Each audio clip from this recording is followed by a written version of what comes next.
tight and mud this one a little bit, but it's good.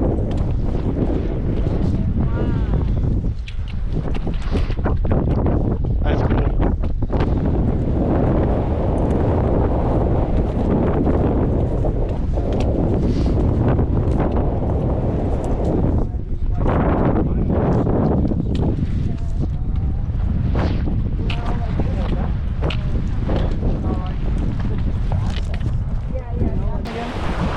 Blake. Come again. Here, Cass. Team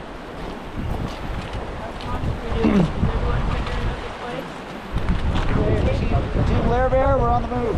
Okay, go to the toe.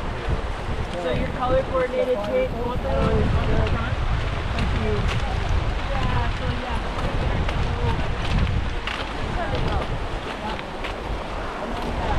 yeah. You mind helping me, dude? Yeah, of course. Okay. So what I'm going to need you to do is you're going to put your poles down for a second here. Put them down here. Okay. I want you to stand facing me, and you're going to hold this pole. Stand here, get a good footing.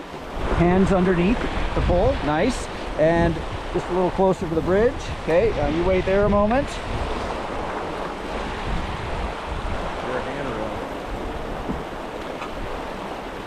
Wait.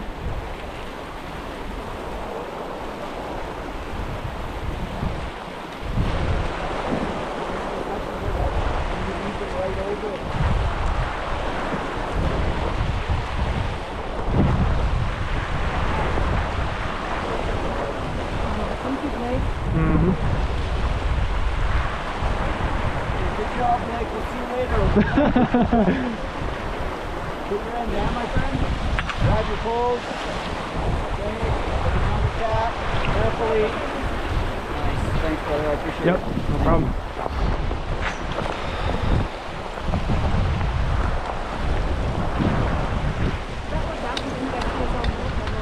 Yeah.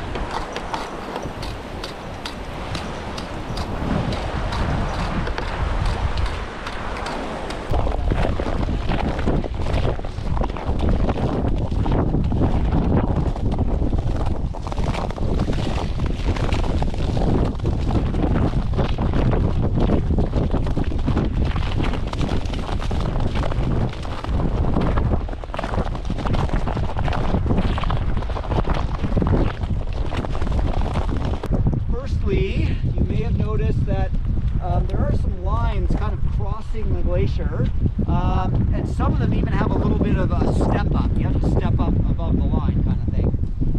And basically what that is it's evidence of the glacier moving. Okay, so can you guys feel the glacier moving right now? And why is that? That's right, it's very slow. Why does the glacier move so slowly?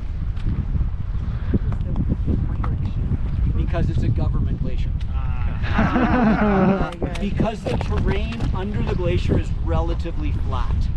Okay, but if we stood here for a year, we'd move downhill about 30 feet, about 10 meters. Okay, but if we were up in the ice fall there, where the ice is coming down much steeper terrain, there it's moving like 200 feet a year. Okay, so much faster rate of flow, and then it slows down again when it hits this area. When it comes down to the toe of the glacier, it's essentially like water hitting the beach, and like waves crashing on the reef. Those little lines are actually the ice pushing up on itself. Okay.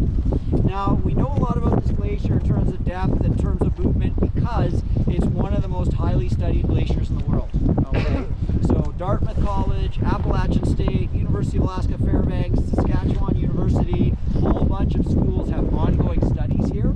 And in fact, they've been studying this glacier for over a century. And some of the poles, like you see that pole that's over across from us, that's what's called an ablation pole. And it measures basically the movement of the ice.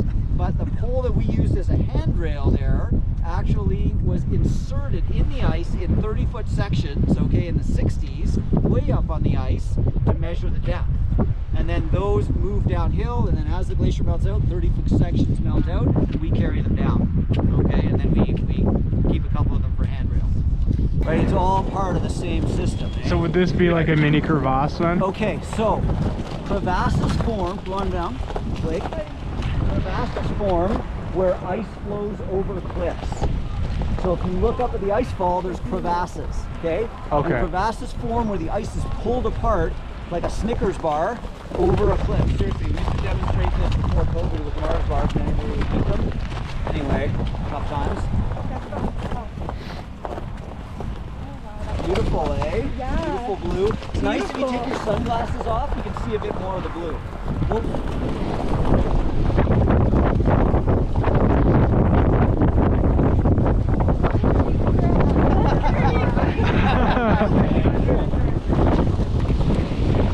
Hold on, everybody. Oh, good God. Remember, That's awesome. The ice under your foot is several hundred feet thick, right? So the ice itself, with the notches, is fine, okay? That's awesome. It's like just a whirlpool.